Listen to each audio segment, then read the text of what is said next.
الحمدللہ والصلاۃ والسلام علی رسول اللہ وبعد اعوذ باللہ من الشیطان الرجیم رب اشرح لی صدری ویسر لی امری واحلل عقدۃ من لسانی یفقہوا قولی اللہم ارنا الحق حقا وارزقنا اتباعہ وارنا الباطل باطلا وارزقنا اجتنابہ اللہم انفعنا بما علمتنا وعلمنا ما ينفعنا وزدنا علما آمین یا رب العالمین.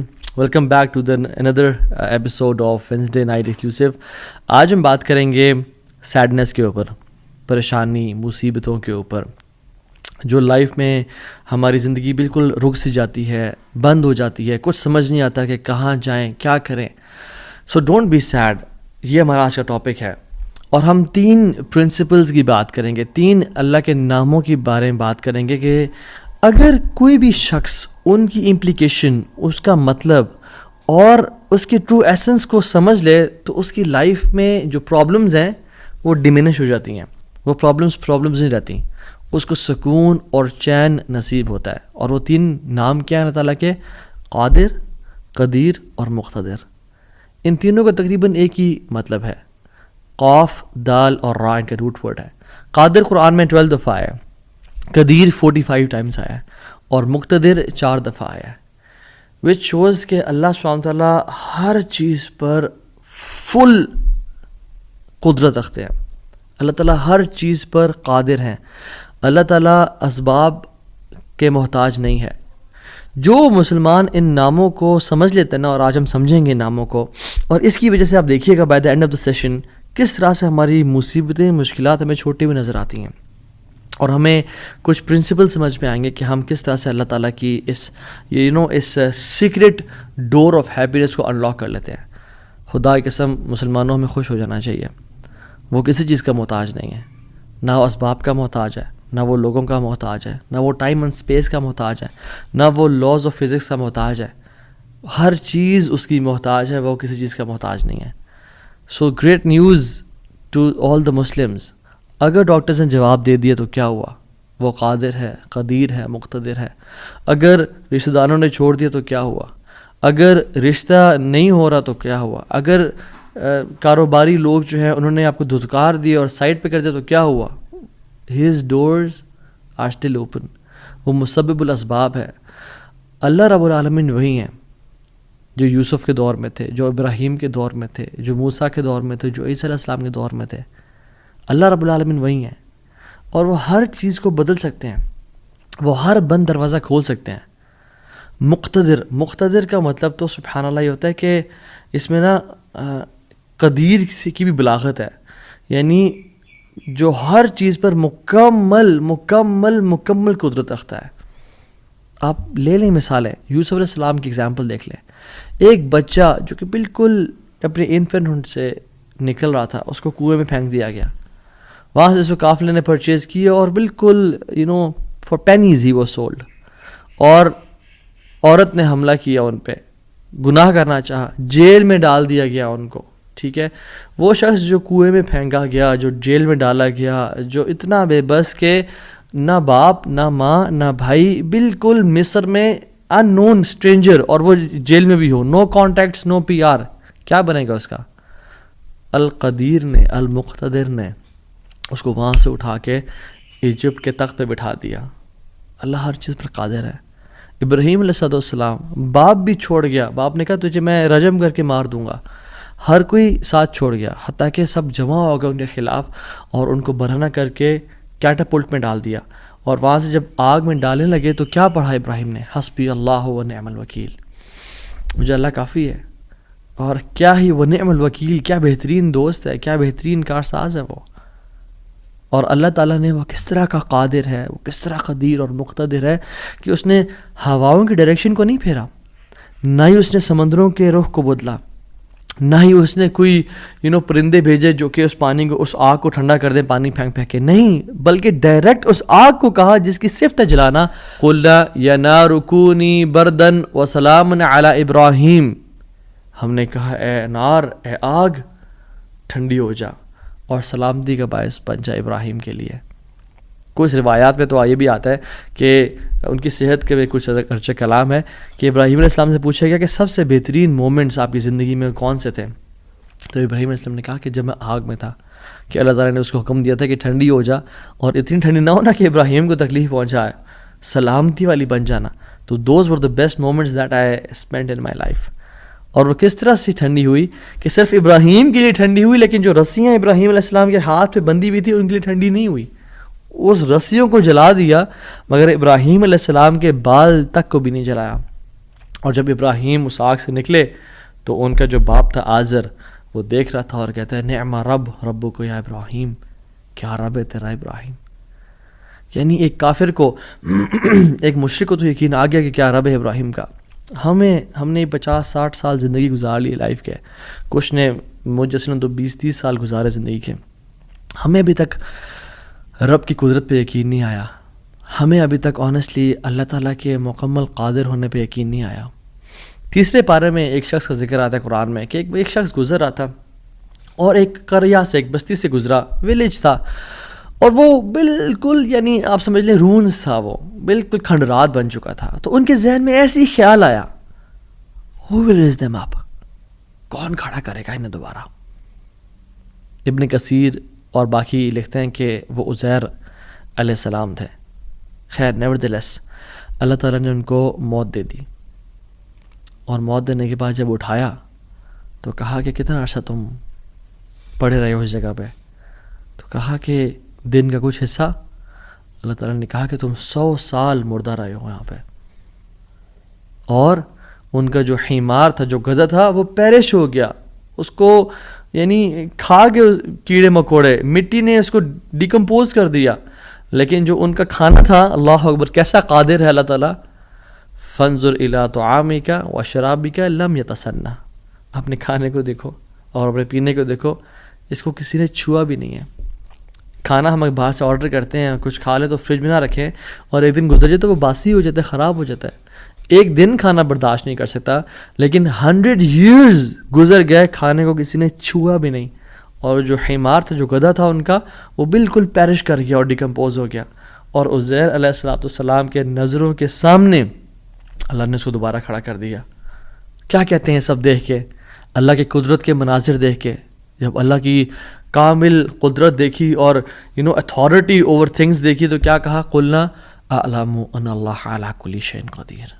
قال اعلم ان اللہ علی کل شیء قدیر، میں جان گیا ہوں کہ اللہ تعالیٰ ہر چیز پر قادر ہے. واللہ العظیم میرے بھائیو اور بہنوں، اس سینٹنس میں نا بڑا مزہ ہے، بڑی لذت ہے، بڑا نشہ ہے. اگر انسان جان لینا کہ میرا رب ہر چیز پر قادر ہے تو خدا کی قسم ہماری پریشانیاں، ٹینشنز، انزائٹی سب ختم ہو جائے گی. تو آپ نے گھبرانا نہیں ہے انشاءاللہ، ٹھیک ہے.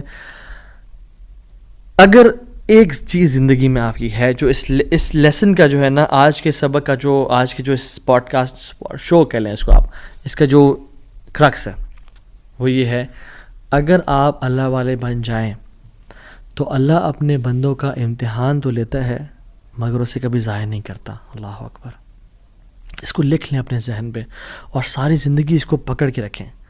اگر آپ اللہ والے بن جائیں تو اللہ سبحانہ و تعالیٰ اپنے بندوں کا امتحان تو لیتا ہے کہ میرا بندہ سچا ہے یا نہیں، میرا ہے یا نہیں، لیکن خدا کی قسم کبھی ضائع نہیں کرتا. شرط یہ ہے کہ آپ اللہ والے بن جائیں اور نیت صاف ہونی چاہیے. تو میں آپ سے نا آج 3 بیسک پرنسپلز کی بات کروں گا کہ آپ نے اپنی لائف میں کرنا کیا ہے. پہلی چیز، نیت صاف کرنی ہے. اگر آپ اللہ والے بن جائیں اور اپنی نیت آپ صاف کر لیں، اللہ تعالیٰ آپ کو کبھی ضائع نہیں کرے گا. صحیح بخاری کی حدیث ہے، بنی اسرائیل کا واقعہ ہے، اوتھینٹک صحیح بخاری کی حدیث ہے. ایک شخص، اس کو 1000 دینار چاہیے تھے، 1000 دینار چاہیے تھے. وہ ایک شخص کے پاس گیا، اپنے جاننے والے کے پاس، اور کہا کہ مجھے 1000 دینار چاہیے. تو اس نے کہا کہ ٹھیک ہے میں تجھے دے دوں گا، بس تو ضامن ایک لے آ جو اس کی ضمانت دے، اور گواہ لے آ، میں تمہیں دے دوں گا، مجھے پرابلم نہیں ہے. وہ شخص مسکین تھا، کوئی اس کے جاننے والا نہیں تھا، لیکن اللہ والا تھا وہ. اس نے کہا دیکھ میری بات سن، میرا ضامن بھی اللہ ہے اور میرا گواہ بھی اللہ ہے، میں اللہ کو گواہ بنا کے کہہ رہا ہوں کہ میں تمہیں واپس کروں گا. اس کو اس بندے کی تقوی پہ یقین آیا اور اس نے کہا کہ چلو میں دے دیتا ہوں، یہ اللہ کو گواہ بنا رہا ہے، اتنا بڑا جھوٹا تو نہیں ہوگا. اور یہاں پہ آئے پاز، میرے بھائیوں بہنوں، پاکستان کے لوگوں، انڈیا، بنگلہ دیش، جہاں سے بھی لوگ دیکھ رہے ہیں، اللہ کا نام لے کے نہ کبھی کسی کو دھوکہ نہ دو. ویسے بھی دھوکہ کسی کو نہیں دینا چاہیے، لیکن اسپیشلی اللہ کی قسم کھا کے یا اللہ کا نام لے کے کسی کو دھوکہ نہ دو. یاد رکھیں جو اللہ کا نام لے کے سچ بولتا ہے نا، اللہ تعالیٰ اس کی غیبی خزانوں سے مدد کرتا ہے، اور جو اللہ کا نام لے کے دھوکہ دیتا ہے لوگوں کو، اللہ اس کو تباہ و برباد کر دیتا ہے. تو اس شخص نے کیا کیا؟ اس نے کہا کہ میرا ضامن بھی اللہ ہے، میرا گواہ بھی اللہ ہے. تو اس نے دے دیا، اس نے کہا میں تجھے اللہ کے اس نام پہ تجھ پہ میں ٹرسٹ کرتا ہوں. یہ شخص پیسے لے کے اس نے کاروبار کرنا تھا، یہ چلا گیا.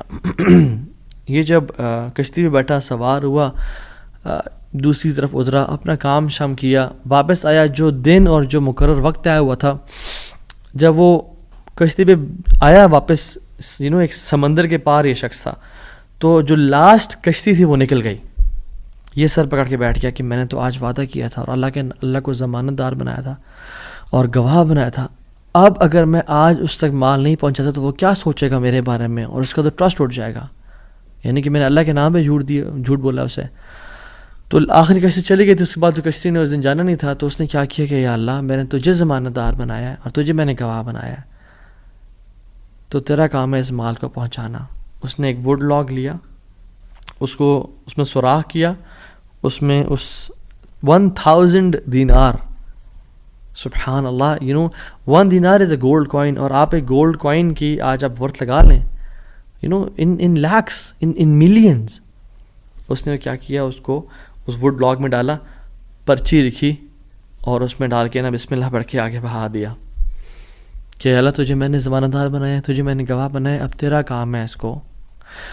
یہ شخص یہاں ویٹ کر رہا تھا اور یہ شخص اپنا مال لینے کا یہاں انتظار کرتا، اور یہ شخص یہاں پہ کھڑا تھا، اس نے مال کو دے دیا. اور سبحان اللہ، اللہ تعالیٰ نے کیسا قادر ہے، کیسا قدیر ہے، اس نے اس ہواؤں کو رخ پھیر دیا، اور وہ بندہ وہاں انتظار کر رہا تھا، اور اس کے بندے کے پاس وہ ووڈ لاگ پہنچا، اور اس نے اس کو دیکھا، اس میں پرچی تھی، اور پرچی نکالی، اس کو کھول کے دیکھا کہ اس کے 1000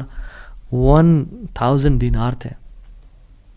وہ بڑا حیران ہوا کہ یہ مجھ تک کیسے پہنچے. خیر، یہ جو شخص تھا جس نے بیچے تھے، یہ اگلے دن دوبارہ جو سب سے پہلی کشتی ملی اس پہ روانہ ہوا اور اس بندے کے پاس پہنچا، اور 1000 دینار لے کے الگ سے کہ پتہ نہیں وہ پہنچے نہیں پہنچے، میں اس کو اس کا حق تو دے دوں. اس نے کہا کہ یہ تمہاری امانت، معذرت تھوڑی تاخیر ہو گئی مجھ سے. کہتے ہیں تو کل تم نے مجھے پیسے نہیں بھیجے؟ کہتے میں نے بھیجے. پھر اس نے کہا جس رب پہ تو نے توکل کیا ہے نا، جس رب کو تو نے ضمانت دار بنایا تھا، اس رب نے تیرا مال مجھ تک پہنچا دیا، مجھے اس مال کی ضرورت نہیں ہے. ہم کیوں بات پریشان ہوتے ہیں؟ کیا کمی ہے ہماری زندگی میں؟ شاید توکل کی کمی ہے، قرآن پڑھنے کی کمی ہے، عبادات کی کمی ہے، حلال اور حرام کی پرواہ کرنے کی کمی ہے، نظروں کی حفاظت کرنے کی کمی ہے. ہماری زندگی میں کچھ کمی ہے جس کی وجہ سے ہم اللہ تعالیٰ کے اس اللہ تعالیٰ کے ناموں کی وجہ سے ہم we are not living to our fullest. اللہ تعالیٰ کے نام جس کی جو مسلمان جانتا ہو کہ میرا رب میں یہ کوالٹیز ہیں، اور یہ تو صرف 3 ہیں اور ہزاروں ہیں اس کے علاوہ، وہ کیسے بات پریشان ہو سکتا ہے؟ وہ کیسے انزائٹیز اور پریشانی سے گزر سکتا ہے؟ اس کو پتہ کہ میرا رب ہر چیز پر قادر ہے. قل هو القادر على ان يبعث عليكم عذابا من فوقكم. وہ قادر ہے کہ اس بات پہ کہ تم پہ عذاب لے آئے.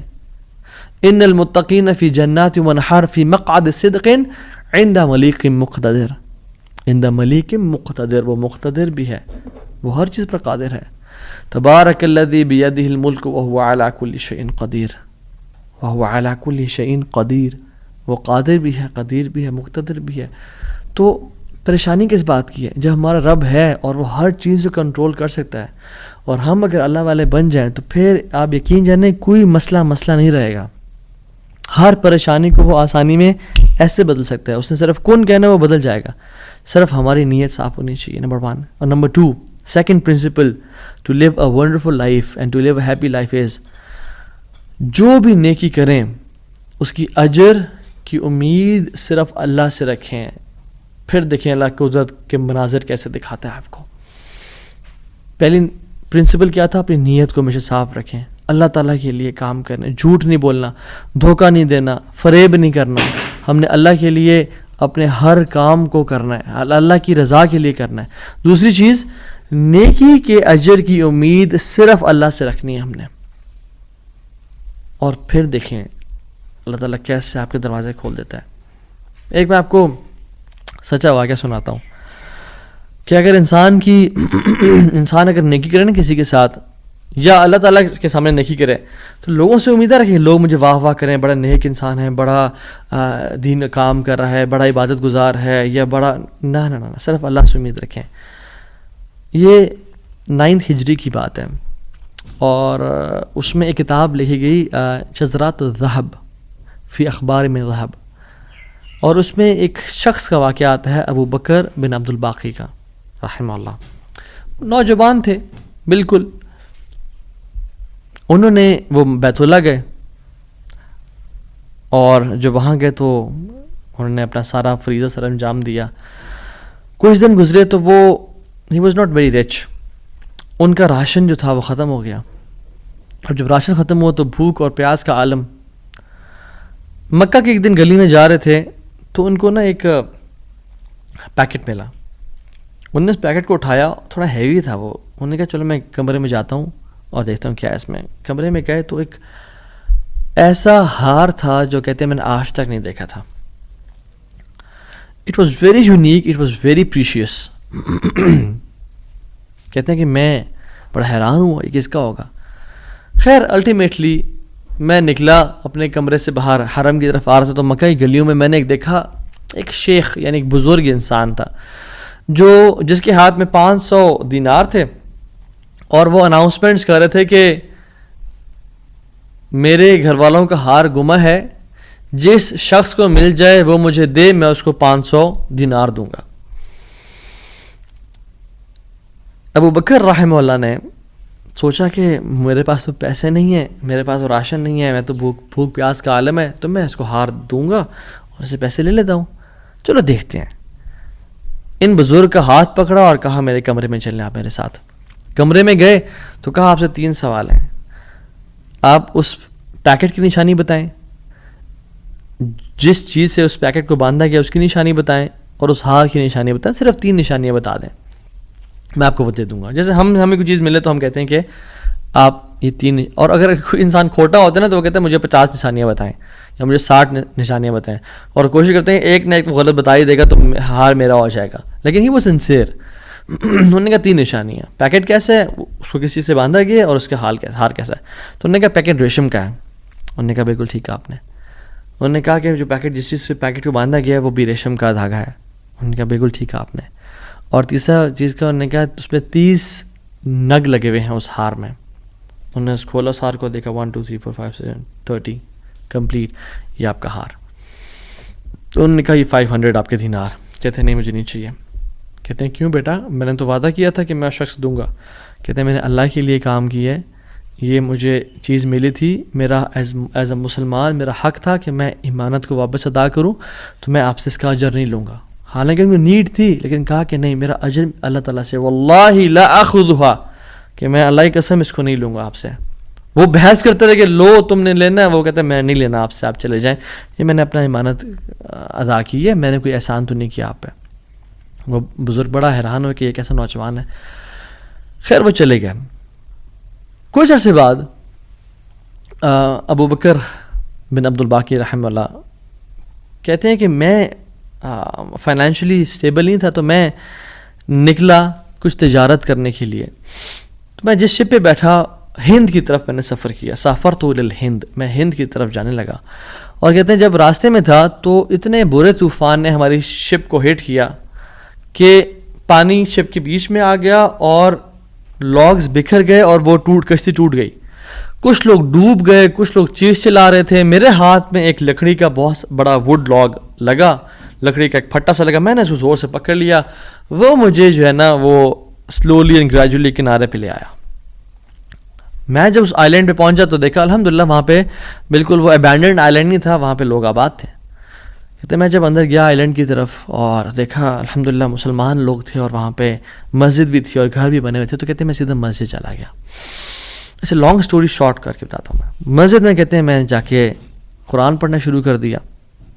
جب قرآن پڑھا تھا تو ایک مزدور آیا میرے پاس اور کہتا ہے کہ آپ تو بڑا پیارا قرآن پڑھتے ہیں, اور ہمارا تو اس آئلینڈ پہ آپ کہاں سے آئے ہیں؟ ہمارا تو اس آئلینڈ پہ یعنی کوئی اچھا قاری نہیں ہے موجود کہ جو قرآن ایسے پڑھے. ماشاء اللہ یو ریسائٹ بیوٹیفل قرآن. تو آپ ایک کام کریں، آپ پلیز میرے بچوں کو پڑھا دیں. سلولی